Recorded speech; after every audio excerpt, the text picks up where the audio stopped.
নমস্কার, আদাব। Crime petrol 10 থেকে আপনাদের সবাইকে স্বাগত। আজ আমরা আপনাদের দেখাচ্ছি পূর্ণিমা সেই কয়েদ থেকে পালানোর চেষ্টা আর ফৌজিয়ার তাকে সাহায্য করার পরিণতির সেই কাহিনীর দ্বিতীয় তথা শেষ ভাগ। রঙ্গোলি নাট্যগৃহে 14 বছরের পূর্ণিমাকে আটকে রাখা হয়েছিল আর তার ইচ্ছার বিরুদ্ধে গ্রাহকদের খুশি করার জন্য বাধ্য করা হচ্ছিল। রঙ্গোলি নাট্যগৃহ বাইরে থেকে দেখে তো পারফর্মিং আর্ট সেন্টার বলেই মনে হতো, কিন্তু তার আড়ালে নাবালিকাদের দিয়ে দেহ ব্যবসা করানো হচ্ছিল। পূর্ণিমা এখানে এলো কি করে? 3 বছর আগে 2010-এ শ্রীরামপুরের এক গরিব পরিবারের মেয়ে পূর্ণিমাকে ফৌজিয়া পারভিন রালিপুরের হস্টেলে তাকে নিয়ে আসে। ফৌজিয়া একজন সমাজসেবিকা ছিলেন। তিনি গরিব বাচ্চাদের ভালো পড়াশোনার ব্যবস্থা করে দেওয়ার কাজে নিযুক্ত ছিলেন। ফৌজিয়াকে তারই হস্টেলের একটি মেয়ে পূর্ণিমার কথা বলেছিল। পূর্ণিমার আরো 3 বোন ছিল, তার দিদি কিরণ আর ছোট 2 বোন রোহিণী এবং পূজা। পূর্ণিমার বাবা একজন দিনমজুর ছিলেন আর তাদের মা অন্য কারোর সঙ্গে অনেক দূরে থাকত। ফৌজিয়া রঘুকে বলে যাতে পূর্ণিমা আর কিরণ ওদের হস্টেলে সব রকম সুযোগ সুবিধা পায় তার ব্যবস্থা সে করবে। রঘু রাজি হয়ে যায়, দুজনকে ফৌজিয়ার সঙ্গে পাঠিয়ে দেয়। 2 বোন ভালো পড়াশোনা করতে থাকে, কিন্তু কয়েক মাস পরেই 2011-তে রঘু ফিরে আসে আর ফৌজিয়াকে বলে ও কিরণকে বাড়িতে নিয়ে যেতে চায়, কারণ রোহিণী আর পূজার দেখাশোনা করার জন্য ওর কাজের ক্ষতি হচ্ছে। ফৌজিয়া কিরণকে না নিয়ে যাবার জন্য অনেক বোঝায়, কিন্তু রঘু রাজি হয় না। কিরণ রঘুর সঙ্গে ফিরে যায়, কিন্তু পূর্ণিমা আর রোহিণী ওখানে থেকে যায়। পূর্ণিমা আর রোহিণী মন দিয়ে লেখাপড়া শিখতে থাকে। 2 বছর কেটে যায়। 2013-র এপ্রিল মাসে ছুটি পড়লে কিরণ পূর্ণিমা আর রোহিণীকে নিতে আসে। কিরণ যেন কেমন বদলে গিয়েছিল। ও ঘনশ্যাম নামে একজন লোকের গাড়িতে এসেছিল, যাকে মামা বলে পরিচয় দেয় কিরণ। ফৌজিয়া কিরণকে দেখে চিন্তায় পড়ে যায়। ওর মনে হয় কিরণ সত্যি কথা বলছে না, কিন্তু কিরণের সঙ্গে পূর্ণিমা আর পূজাকে পাঠিয়ে দিতে বাধ্য হয়। 2013-র জুন মাসে যখন স্কুলের ছুটি শেষ হয়ে গেল, পূর্ণিমা আর পূজা ফিরে এলো না, তখন ফৌজিয়া চিন্তায় পড়ে যায়। ফৌজিয়া কিরণকে কল করে, কিন্তু তার ফোন বন্ধ পায়। তখন ফৌজিয়া ঘনশ্যাম, যাকে কিরণ মামা বলে পরিচয় দিয়েছিল, তাকে ফোন করে, কিন্তু সেখানেও তাদের কোনো খবর পাওয়া যায়নি। তারপর ফৌজিয়া পূর্ণিমাদের বাড়িতে গিয়ে দেখে সেখানে তালা লাগানো। গ্রামের লোকেরা খবর দেয় রঘু জেলে আছে, আর কিরণ, পূর্ণিমা, রোহিণী এবং পূজা সব বোনেরাই তাদের মায়ের কাছে চলে গেছে। ফৌজিয়া উদ্বিগ্ন হয়ে শ্রীরামপুরের স্থানীয় থানায় যায়, কিন্তু সেখানেও রঘুর কোনো খবর ছিল না। ফৌজিয়ার সন্দেহ এবার দৃঢ় হতে থাকে। সে নিশ্চিত হয় যে ব্যাপারটায় কিছু গন্ডগোল আছে। সে আবারও ঘনশ্যামকে ফোন করে পূর্ণিমার মা মালার নাম্বার জোগাড় করে। মালার সঙ্গে ফোনে কথা হলে মালা বলে যে সে খেরাম গ্রামে থাকে। ফৌজিয়া যখন পূর্ণিমা আর রোহিণীর কথা জানতে চায়, তখন মালা বলে যে সে তাদের মা আর তাদের সেই দেখাশোনা করবে। 2 মেয়ে কখনোই আর পড়াশোনার জন্য ফিরবে না। মালার কথায় ফৌজিয়া খুবই নিরাশ হয়ে পড়ে। ফৌজিয়া তার স্বামী সৈফকে বলে যে এত চেষ্টার পরেও মেয়েগুলোকে আর হয়তো পড়াশোনা করানো যাবে না। 2013 সেপ্টেম্বরে স্কুল থেকে ফৌজিয়া খবর পায় যে মালা পূর্ণিমা রোহিণীর স্কুল লিভিং সার্টিফিকেট নেয়নি, যদিও মালা ফৌজিয়াকে বলেছিল যে সে সেটা নিয়ে গেছে। ফৌজিয়া আবার মালাকে ফোন করে আর মেয়েদের পড়াশোনা চালু রাখতে অনুরোধ করে, কিন্তু মালা তাকে খুব কড়া ভাষায় জবাব দেয় যে ফৌজিয়া যেন তার পারিবারিক বিষয়ে মাথা না ঘামায়। ফৌজিয়া ছেড়ে দেয়, কিন্তু 1 মাস বাদে পূর্ণিমা ফৌজিয়াকে ফোন করে। সে বলে যে কিৎসারের রঙ্গোলি নাট্যগৃহ নামে এক জায়গায় তাকে আটকে রাখা হয়েছে, যেখানে তাকে গ্রাহকদের মনোরঞ্জন করতে বাধ্য করা হয়। ফৌজিয়ার পায়ের তলার মাটি সরে যায়। ফৌজিয়া তার স্বামীর সঙ্গে স্থানীয় পলিটিশিয়ান গজানন্দ শাস্ত্রীর সঙ্গে দেখা করে। তিনি তাকে মুম্বাইয়ের একজন বড় সরকারি আধিকারিকের কাছে পাঠান। ওই আধিকারিক তখন আরলাতে পোস্টেড ক্রাইম ইনভেস্টিগেশন ডিপার্টমেন্টের এপিআই শামসের মোহাম্মদের সঙ্গে দেখা করতে বলেন। শামসের কথা দেয় যে যত তাড়াতাড়ি সম্ভব পূর্ণিমাকে সে উদ্ধার করবে, কিন্তু সময় চলে যেতে থাকে। পূর্ণিমা বারবার ফৌজিয়াকে ফোন করে তাকে বাঁচাবার জন্য আর্জি জানাতে থাকে, আর ওদিকে ফৌজিয়া ক্রাইম ইনভেস্টিগেশন ডিপার্টমেন্টের ঢিলেমিতে অস্থির হয়ে ওঠে। এর মধ্যে পূর্ণিমার আবার ফোন আসে। পরিস্থিতি হাতের বাইরে যেতে থাকে। তারপর হ্যালো দিদি, প্লিজ আমাকে বাঁচাও। আমার অবস্থা খারাপ হয়ে যাচ্ছে। পূর্ণিমা আমি চেষ্টা করছি। দিদি প্লিজ যাও করে আমাকে এখান থেকে নিয়ে চলো প্লিজ। দেখো আমি চেষ্টা করছি, শুধু একটু সময় লাগছে। রোজ রোজ নতুন লোক এসে খুব খারাপ কাজ করায়। প্লিজ আমাকে এখান থেকে নিয়ে চলো। শোন, তুই চিন্তা করিস না, আমি খুব তাড়াতাড়ি তোকে ওখান থেকে আনবো, খুব তাড়াতাড়ি। দেখ, তুই যাদের সঙ্গে কথা বলছিস তাদেরকে বল যা করা তাড়াতাড়ি করতে। আমি কিন্তু তোকে আর বেশি সাহায্য করতে পারবো না। আমি যদি ধরা পড়ে যাই তাহলে আমি তো সমস্যায় পড়বই, তুইও আমার থেকে বেশি সমস্যায় পড়ে যাবি, বুঝেছিস? খুব কষ্টে আছে ও, আর আমি কিচ্ছু করতে পারছি না। আমি আর এভাবে ওদের অপেক্ষা করতে পারবো না, যারা এখানে শুধু ভেবেই চলেছে। আমাকেই কিছু করতে হবে।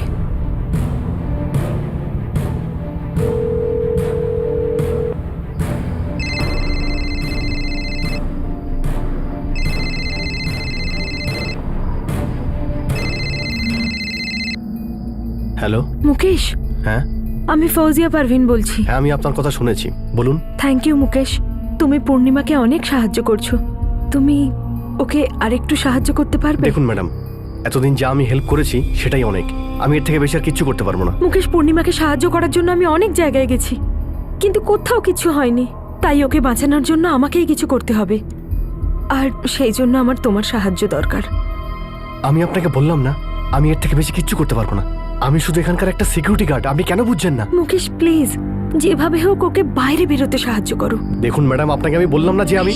তোমার এই সাহায্য তখনই কাজে আসবে যখন ও ওখান থেকে বেরোতে পারবে। শুধু একবার ওকে বাইরে বেরোতে সাহায্য করো, তারপর আমি সামলে নেব। প্লিজ মুকেশ। আচ্ছা, আপনি কি চাইছেন, কি করতে হবে?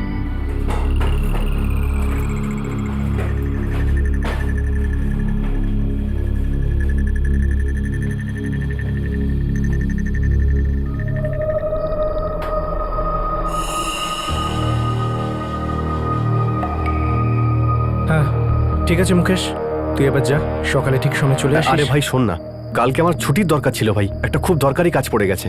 তো আমি ভাবছিলাম যে আমি নাইট শিফটটাও করে নিই, তুই সকালে এসে আমার ডিউটি করে নিস। ডাবল শিফট করবি? করতেই হবে ভাই, খুব দরকারি কাজ পড়ে গেছে বাড়িতে। তো আগেই বলে দিতে পারতিস, আমি আসতাম না। আচ্ছা ঠিক আছে। ঠিক আছে।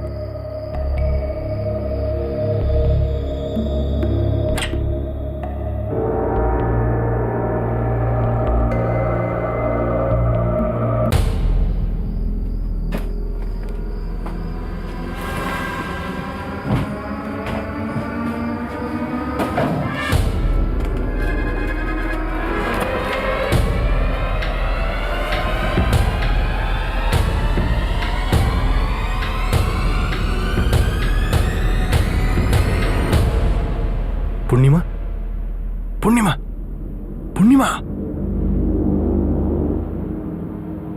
এনে তাড়াতাড়ি ফাজিয়ার সঙ্গে কথা বলে নে। হ্যালো।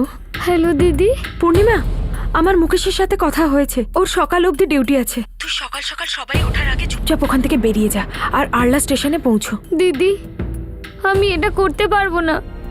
যদি ধরা পড়ে যাই তাহলে এরা খুব মারবে। শোন, আমি ভেতরে ঢুকে তোকে বের করতে পারবো না। আমার কথাটা বোঝার একটু চেষ্টা কর।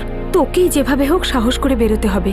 মুকেশ তোকে সাহায্য করবে, ও কাউকে কিচ্ছু বলবে না। তুই শুধু আরলা স্টেশনে পৌঁছো, তারপর আমি সব দেখে নিচ্ছি। আর হ্যাঁ, আরলা স্টেশনে পৌঁছেই আমাকে ফোন করবি। তুই এটা করতে পারবি তো? হ্যাঁ দিদি, করব।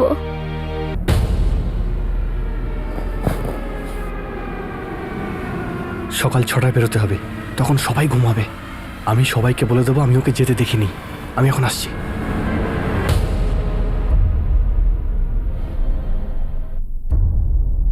ফাজিয়া, তোমার কি মনে হচ্ছে যে তুমি যেটা করছো ঠিক করছো? আর কি করব বলো? কতদিন অন্যের ভরসায় বসে থাকবো? আরে আমি সেটা বলতে চাইছি না। ধরে নাও ও ওখান থেকে পালিয়ে যেতে সমর্থ হলো, আর তুমি ওকে বাঁচিয়েও নিলে। তারপর তারপর কি করবে? ওকে কোথায় রাখবে? এই হোস্টেলে? ও এখানে সেফ নয়। ও যে ফ্যামিলি থেকে এসেছে, ওর বাবা মা যেমন, তোমার কি মনে হয় ওরা এমনি ছেড়ে দেবে ওকে? ভয়ঙ্কর লোক ওরা, ওরা নিশ্চয়ই এর বদলা নেবে।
এই মেয়ে,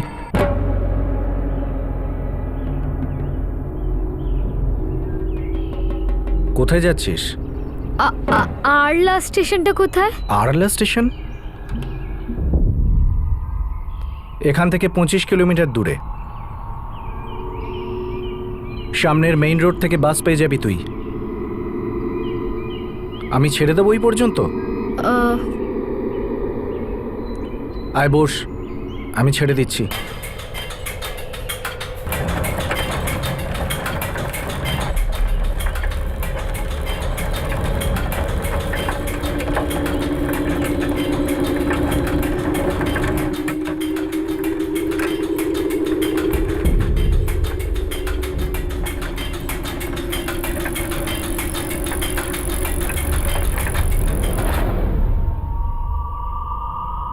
এখান থেকে তুই আরলা স্টেশন পর্যন্ত বাস পেয়ে যাবি।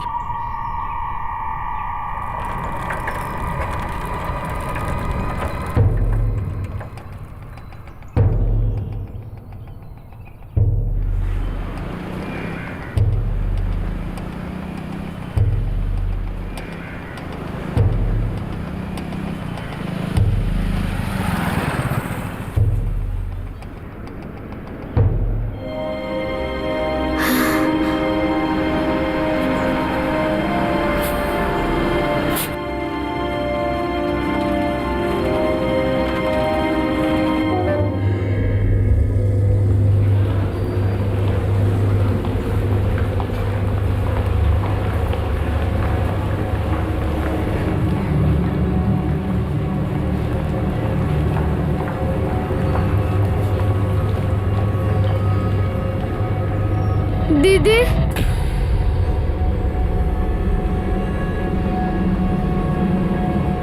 বলো। দিদি, আমি তোমার ফোন থেকে একটা ফোন করব প্লিজ? কে তুমি? কি হয়েছে তোমার?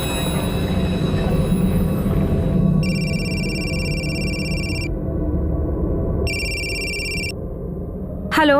হ্যালো ফাজিয়া দিদি, আমি পূর্ণিমা বলছি। হ্যাঁ, আমি আরলা স্টেশন এসে গেছি। তুই এক্স্যাক্টলি কোথায় আছিস আর এটা কার নাম্বার থেকে ফোন করছিস? আমি এখানে না, একটা পুলিশ দিদি আছে, সেই আমাকে ফোন দিয়েছে কথা বলার জন্য। আচ্ছা ঠিক আছে, তুই ওনাকে ফোনটা দে। ফাজিয়া দিদি তোমার সাথে কথা বলতে চায়। হ্যালো, হ্যাঁ আমি আরপিএফ কনস্টেবল প্রাচী কন্ডস্কর বলছি। আমি ফৌজিয়া পারভিন।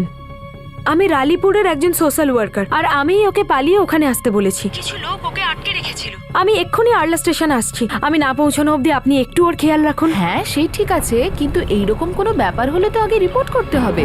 আমি ওখানে গিয়ে সবটা সামলে নেব। আপনি প্লিজ ততক্ষণ একটু সামলে নিন। ফাজিয়া, শোনো, পূর্ণিমা ওখান থেকে পালিয়ে গেছে। আরলা স্টেশনে রেলওয়ে পুলিশের কাছে আছে। শোনো, বি কেয়ারফুল, হ্যাঁ, সাবধানে। হ্যাঁ। আর ওখানে পৌঁছেই আমাকে একটা ফোন করে দিও। ঠিক আছে।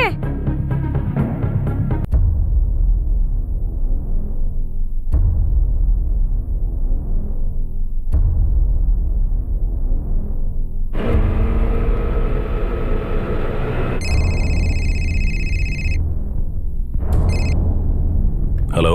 হ্যালো, শামসের বাবু, ফৌজিয়া পারভিন। হ্যাঁ ম্যাডাম, দেখুন আমরা আপনার বিষয়টা নিয়ে খুব গম্ভীরভাবে আলোচনা করছি। শামসের বাবু, মেয়েটা ওখান থেকে পালিয়ে এসেছে। এখন আরলা স্টেশনে রেলওয়ে পুলিশের কাছে আছে। আমি ওখানেই যাচ্ছি, কিন্তু আমার যেতে 3 ঘন্টা লেগে যাবে। আপনি যদি ওখানে গিয়ে মেয়েটার কাস্টাডি নেন তাহলে খুব ভালো হয়। অলরাইট, আমি গিয়ে ওই বাচ্চাটার কাস্টাডি নিয়ে নিচ্ছি। আপনি সোজা সিআইডি অফিসে চলে আসুন। Thank you very much শামসের Babu.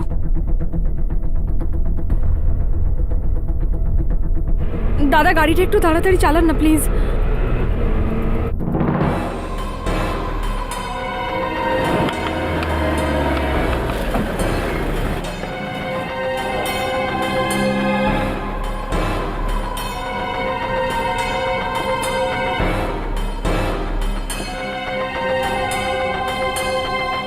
Excuse me, পূর্ণিমা নামের মেয়েটা কি এখানেই আছে? আগে হ্যাঁ ওখানেই আছে। পূর্ণিমা ওখান থেকে পালাতে সক্ষম হয়েছিল, আর ফৌজিয়া তাকে যেখানে পৌঁছানোর জন্য বলেছিল সেখানে পৌঁছে যায়। কিন্তু তাতে কি তার যন্ত্রণার দিন এবার শেষ হলো?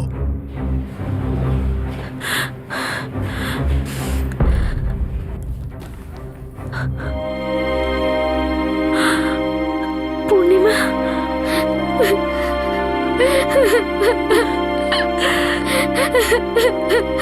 ব্যাস ব্যাস সোনা, ব্যাস ব্যাস। Thank you so much sir. আমি পূর্ণিমাকে আমার সাথে নিয়ে যেতে চাই। হ্যাঁ, আপনি নিশ্চয়ই নিয়ে যাবেন, কিন্তু তার আগে একটা এফআইআর করতে হবে। যেহেতু এই মেয়েটি নাবালিকা, তাই আপনাকেই একটা এফআইআর করতে হবে। স্যার, আমাকে এসব আইনের ঝামেলা থেকে দূরে রাখুন। আমি ভালো করে ওর দেখাশোনা করব। ম্যাডাম, আপনি বিষয়টা বুঝতে পারছেন না। আপনি তো রিপোর্ট করেছিলেন যে বাচ্চাটাকে জোর করে বন্দি করে রাখা হয়েছে, আর মেয়েটি ওখান থেকে নিজেই পালিয়ে এসেছে, আর আপনি এর আত্মীয়। তাই 3 টেকরি পুলিশ স্টেশনে একটা রিপোর্ট হওয়া খুবই জরুরি, কেননা আরলা স্টেশন ওই থানার আন্ডারেই পড়ে, আর এই বাচ্চাটাকে ওখানেই পাওয়া গেছে। দেখুন, আপনি যদি এসব না করেন তাহলে আপনি নিজেই বিপদে পড়বেন। আপনি না বলেছিলেন যে ওর মা ওকে বিক্রি করে দিয়েছে? কাল হয়তো ওর মাই এসে আপনার বিরুদ্ধে অপহরণের কেস করতে পারে। স্যার, আপনি ঠিকই বলছেন, কিন্তু এর বাড়ির লোক খুব ভয়ঙ্কর। যদি এফআইআরে আমার নাম আসে তাহলে আমাকে বিরক্ত করবে। স্যার, আমাকে কোনো ঝামেলায় জড়াবেন না। দেখুন, একটা এফআইআর তো করতেই হবে, আর যেহেতু ও নাবালিকা, আর তাই কোনো অ্যাডাল্টকেই এই রিপোর্ট করতে হবে। স্যার, হুম? আমাদের নয়না ম্যাডামের সঙ্গে কথা বলা উচিত। উনিই এই কেসটাকে ঠিক করে সামলাতে পারবেন। সেটাই ঠিক হবে।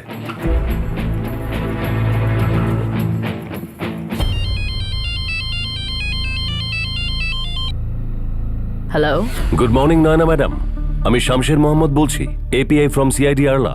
গুড মর্নিং শমশের বাবু। বলুন, কেন ফোন করেছেন? ম্যাডাম, একটা নাবালিকা মেয়ের কেস রয়েছে যে একটা প্রস্টিটিউশন সেন্টার থেকে পালিয়ে এসেছে। ম্যাডাম, ওই বাচ্চা মেয়েটি আমাদের কাস্টাডিতে আছে, আর রালীপুরের একজন সোশ্যাল ওয়ার্কার ওকে বাঁচাতে সাহায্য করেছে। একটা এফআইআর দায়ের করতে হবে, আপনার সাহায্য দরকার। মেয়েটি নাবালিকা।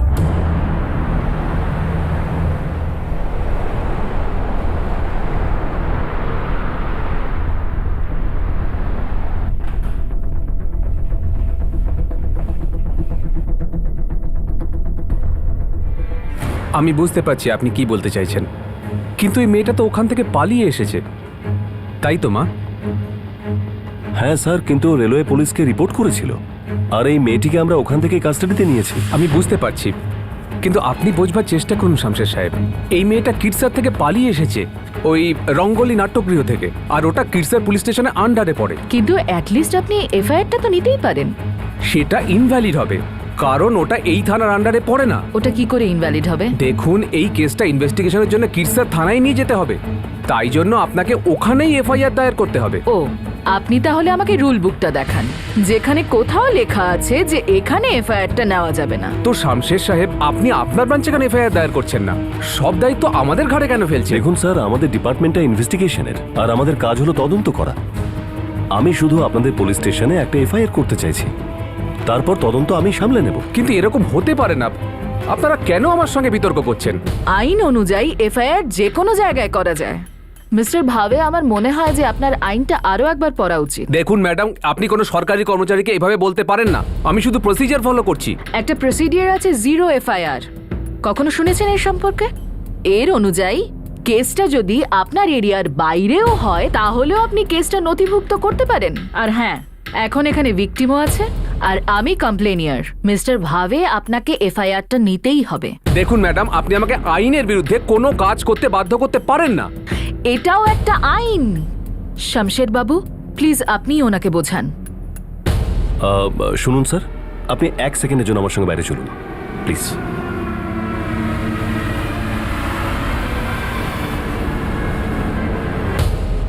দেখুন স্যার, ম্যাডাম ঠিক কথা বলছেন, আপনি রিপোর্টটা নিতে পারেন। দেখুন, নিয়মটা আমিও জানি, কিন্তু অপরাধটা কিরসারে হয়েছে। আমার এলাকায় মেয়েটাকে শুধু পাওয়া গেছে। দেখুন, কেসটা আমি সামলে নেব, আর কিরসার পুলিশ স্টেশনকেও এর মধ্যে সামিল করা হবে। এটাই তো আমি বলছি, আপনি ওখানেই এফআইআর দায়ের করুন না। দেখুন স্যার, এই মেয়েটি ওখানে খুব খারাপ অবস্থায় ছিল, আর কঠিন পরিস্থিতির মধ্যে পালিয়ে এসেছে। আপনি একটু বোঝার চেষ্টা করুন। সেটা আমার দোষ? বলুন আপনি। আপনি আর ওই ম্যাডাম শুধু শুধু আমার পেছনে পড়ে রয়েছেন। দেখুন, আপনার পেছনে আমরা কেউ পড়িনি। আমি শুধু আপনাকে এটাই বোঝাবার চেষ্টা করছি যে ওই মেয়েটি অনেক বিপদের সঙ্গে লড়াই করে ওখান থেকে পালিয়ে এসেছে, আর ওই নয়না ম্যাডাম, যাকে আমি অনেক কষ্ট করে এই রিপোর্টটা করতে রাজি করিয়েছি। সব ঝামেলা আমার মাথার উপরই চাপাবেন। সিন্দে, মাত্র সাহেবকে ফোন করো, আর ওনাকে জিজ্ঞাসা করো আমরা কি করব। ঠিক আছে স্যার, আপনারা যেটা করছেন একদম ঠিক করছেন না। না না, একদম আরে ঠিক আমার করছেন না। কথাটা তো শুনবেন। আরে এটা তো আমার এরিয়ায় ঘটেনি, ফালতু বলতো আমার উপরে চাপাচ্ছেন।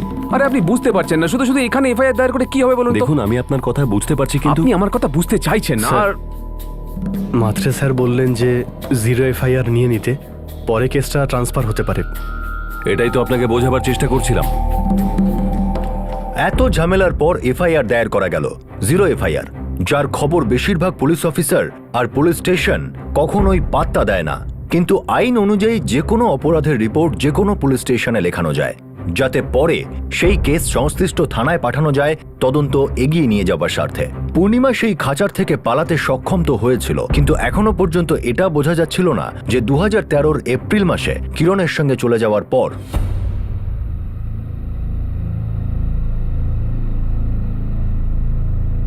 পূর্ণিমার সাথে কি কি ঘটেছিল।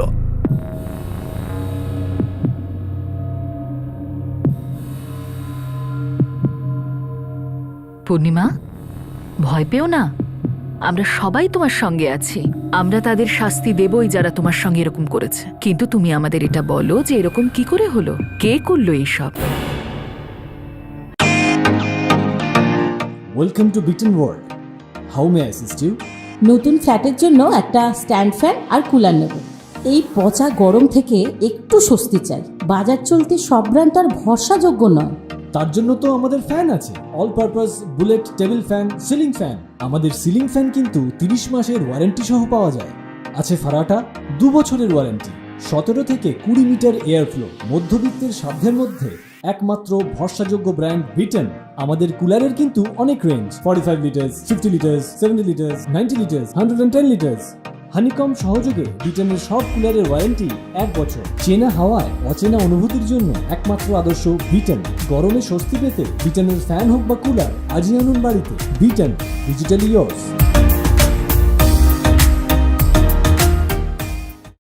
কে করলো এইসব? সেদিন যখন কিরণ দিদি আমায় নিতে এলো, তখন মা আমাদের জন্য বাড়িতে অপেক্ষা করছিল।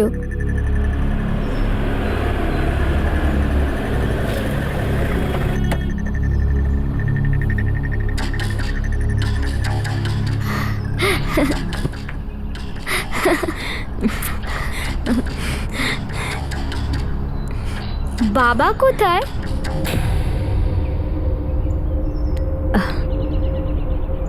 ব্যাস, অনেক হয়েছে। এখন আর তোদের ওই বদমাইশ লোকটার সাথে থাকার কোনো দরকার নেই।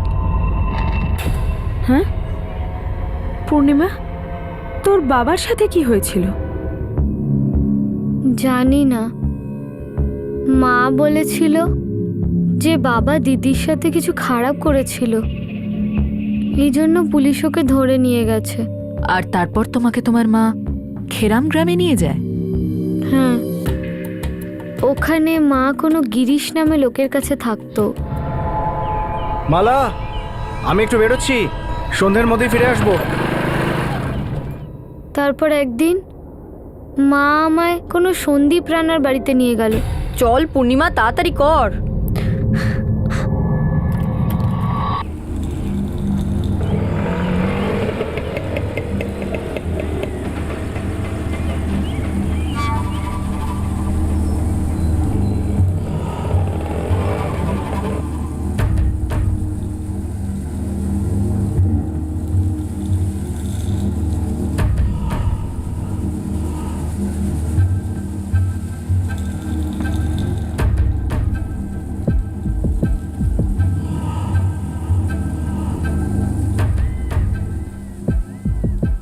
দেড় লাখ অনেক বেশি। একদম নতুন আছে সন্দীপ বাবু, আপনিই প্রথম। চলো 1 দিয়ে দিচ্ছি। দেখুন, আপনি আমার পুরনো কাস্টমার, তাই 1.25 লাখে করে দিন। 1.25 লাখও অনেক বেশি। ঠিক আছে, 1.15-তে আপনি সদাটা পাক্কা করে দিন।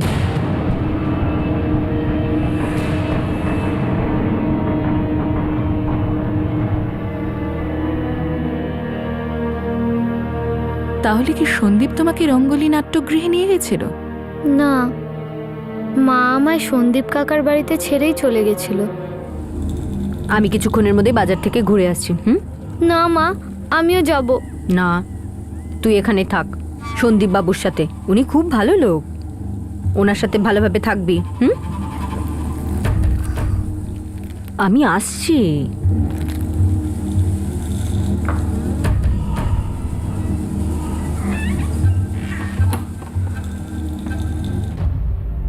ভিতরে এসো, আরাম করে বসো, নিজের বাড়ি মনে করো।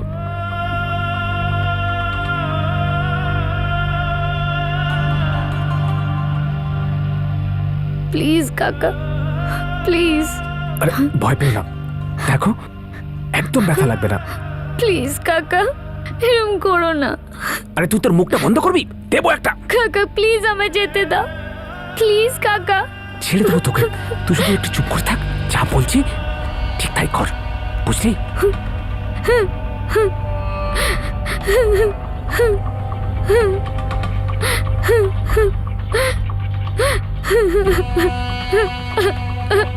মালা, তোর কি মনে হয় আমি কি বোকা নাকি রে? হ্যাঁ, আমি কিন্তু ওর ব্যাপারে সব জেনে গেছি, আর ও ওর সাথে কিছু না করে তো ওর ব্যাপারে সুপারিশও করবে না। তুই ওকে কেনার কথা বলছিস, পূর্ণিমাকে খাটিয়ে অনেক টাকা রোজগার করতে পারবি। আরে কি রে, তোর কি মনে হয় কাস্টমারটা কি সব গাধা নাকি যে ওর জন্য বেশি টাকা দেবে? তাহলে কি কাস্টমার আমি নিয়ে আসবো? যতই চেষ্টা কর না, 5,000-এর বেশি কেউ দেবে না। আর ওর রেটটাও তো দিন দিন পড়তে থাকবে, তাই না? ঠিক আছে, আর বেশি বকবক করিস না। 1.25 লাখ দে আর নিয়ে যা ওকে। 75,000 দেখ তুই। ফাইনাল।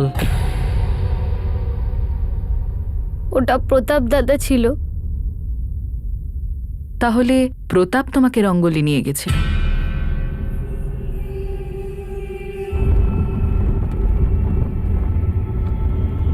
শোনা, তুই নাচতে পারিস তো? না। কোনো ব্যাপার না, শিখে যাবি, তাই তো?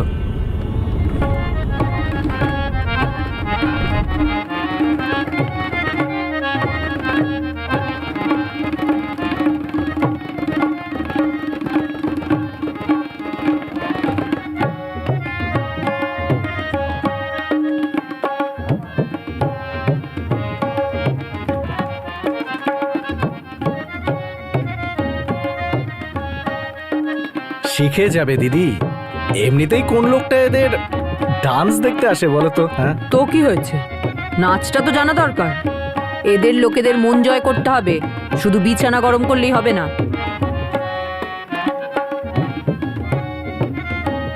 রোজ দিন নতুন কাস্টমার। আমি না করলে সরিতা দিদি আর প্রতাপ দাদা খুব মারতো।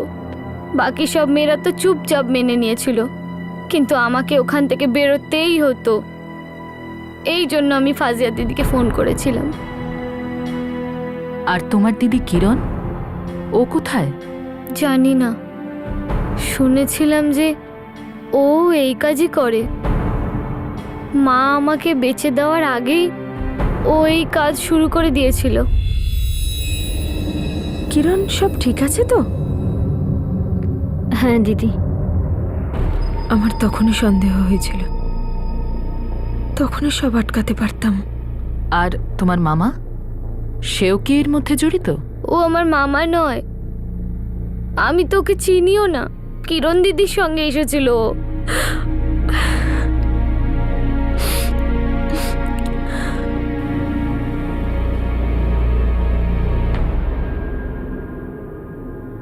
দেখুন, মেয়েটির ফিজিক্যাল এক্সপ্লয়টেশন হয়েছে এবং বহুবার হয়েছে।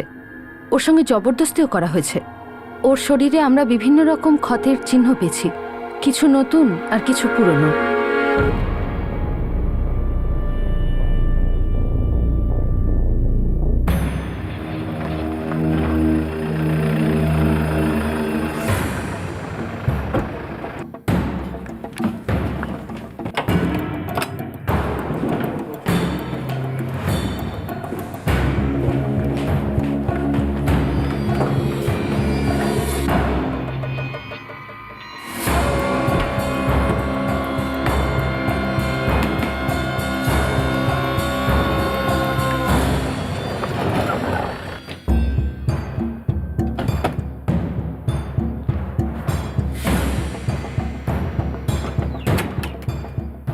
স্যার, ওদের কারোরই কোনো খোঁজ পেলাম না। পূর্ণিমার মা, তার স্বামী গিরিশ আর ওর বোনেরা, এমনকি রঙ্গোলি নাট্যগৃহের সরিতা আর প্রতাপ, এদেরও কোথাও কোনো পাত্তা নেই। মনে হচ্ছে পূর্ণিমা পালিয়ে যাওয়ার পর থেকে এরা সবাই সাবধান হয়ে গেছে।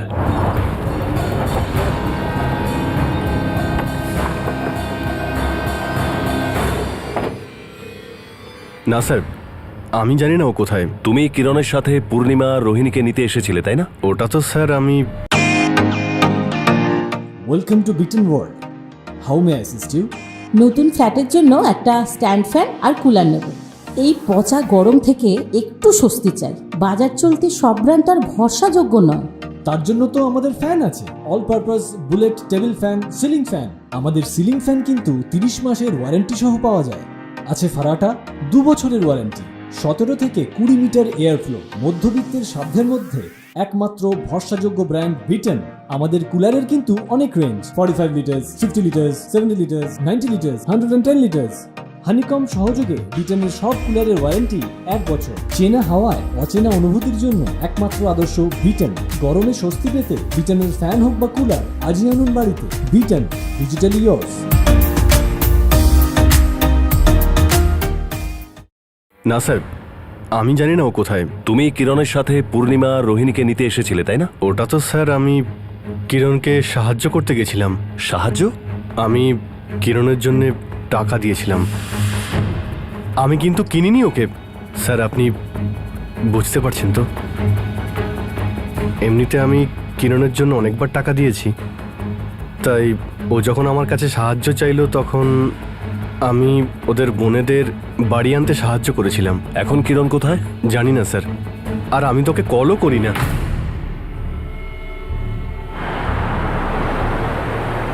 স্যার ওর বাবা রঘু রালিপুর পুলিশে হেফাজতে আছে। ওর বউ মানে পূর্ণিমার মাই ওর বিরুদ্ধে কমপ্লেন করেছিল। Yes sir.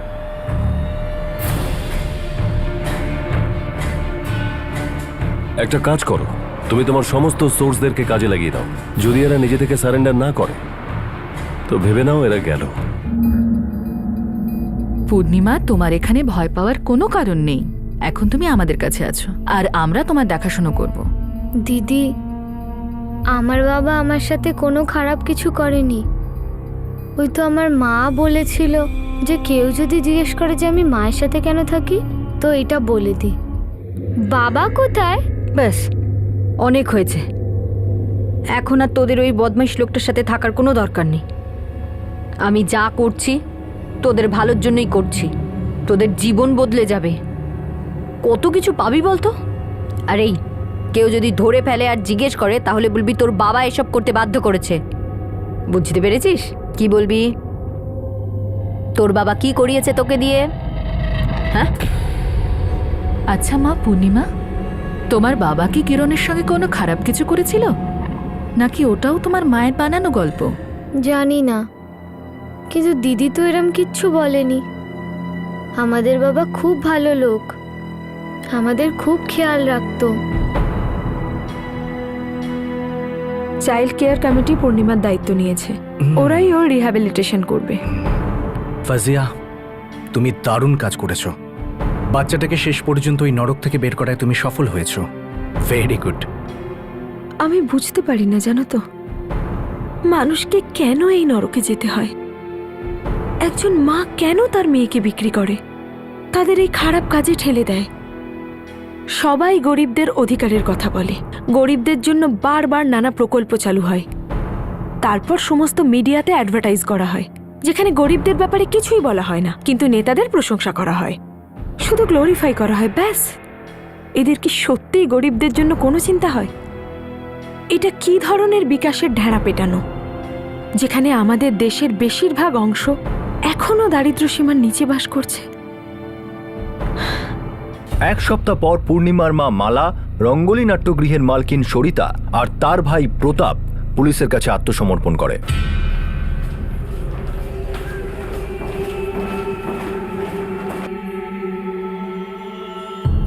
এসব মিথ্যা কথা বাবু।